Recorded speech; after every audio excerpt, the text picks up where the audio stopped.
Hi guys, welcome to Jay Today. If you could subscribe, that'd be great. So I was a bit bored, so I decided I wanted to find out more about Metro State, kind of like what prices they offer for these funeral escorts and like who's getting these funeral escorts from Jeremy Dewitte. I know he's in prison at the moment, but like before that, he must have been making some money. I was really interested to try find out how much they charge for them. So I thought I'll inquire about a funeral. I was going to inquire about my own, and I thought, no, that's probably cursing myself. So I thought I'd inquire about my goldfish because he was looking a little bit dodgy that day. So, so don't worry, he is still alive, but he's still looking a little bit dodgy. So I thought I'd try and find out what they actually charge for these funeral escort things, and I thought it'd be a bit of a laugh. Obviously, they might not. So this is the email that I sent. How much is it? How much is a funeral escort in Tampa? It's for my pet goldfish. He was pretty high profile and into gangs because to do with the gang related funerals. My fish is a bit of a badass as well. I want to release his body into the sea. We'll need extra protection from the seagulls, etc. The funeral entourage would also like to travel at high speeds because I mean, why else would you hire Metro State? You obviously want to be going through them red traffic lights at 100 miles an hour. Otherwise, there's no point hiring them. Goldie was a very impatient fish and wouldn't like to F around at traffic lights, obviously. Please send me a price for your services. Thanks, Jay. So that was almost a week ago now, and well, they never got back to me. I don't know why. Maybe it's because Jeremy's in jail, but I know they do have other employees. I know that Jennifer Woman, she works for him, but I don't know if she can still work there now that he's in prison due to domestic violence and all the other ones that were revoked. But yeah, anyway, nobody's got back to me so far. I was kind of hoping they might send me something back, like F off, Jay, or something like that. But no, absolutely nothing back. So I decided to start looking into more of his crimes. He has 20 charges at the moment that he's in prison for. I can't actually find a court date for him.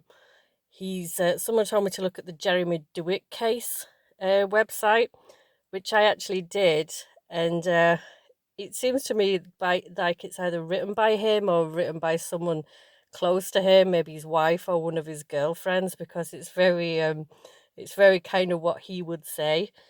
This is one of the things, and he has like all different categories. That is if it is him. Might not be, but it's not been updated since he's been in prison, so it could very well be him. And if you notice, it has the girl on it. That's the one that he was in prison for a long time. She was underage. And he actually goes into the whole thing to try say why he was with an underage girl and try to justify it. As obviously Jeremy would. If you watch any of his arrest videos, he always tries to justify absolutely everything he thinks is above the law. And also, if you press on it, it goes into stupid stuff like this. This is what it says at the beginning. Social relationships are a large part of a young adult's life. Between the ages of 20 to 35 years old, intimacy is very important in this stage.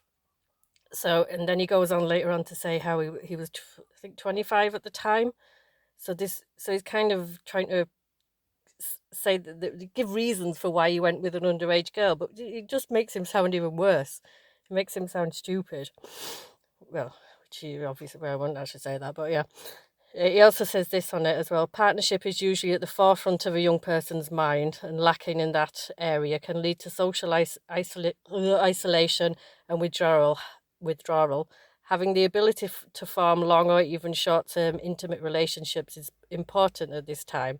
So again, going into why he abused a child, a 15-year-old girl, trying to justify it as he does.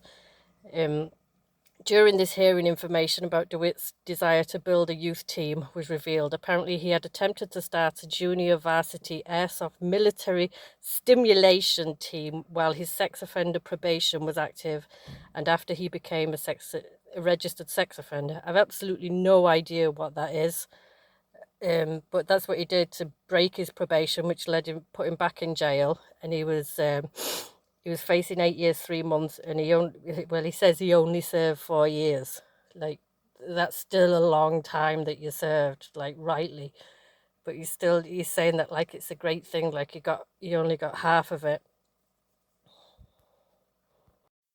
I mean, the best part is actually what he writes about what the judge said about him, or what he allegedly writes. I'm still not sure if it's his website.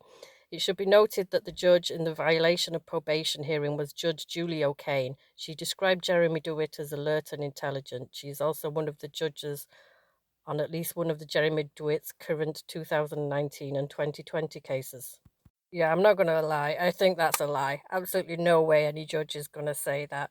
Apparently, she's going to be judge again for him for his 20 charges coming up. He's actually hard to follow because he's got so many charges about so many different things, and there's so much history going into him. No matter how much research you do, there's always something else. But I'm still trying to find the court date. When I'll find it, I'll post about it. All right, guys. I hope you're all well. Talk to you later. Bye.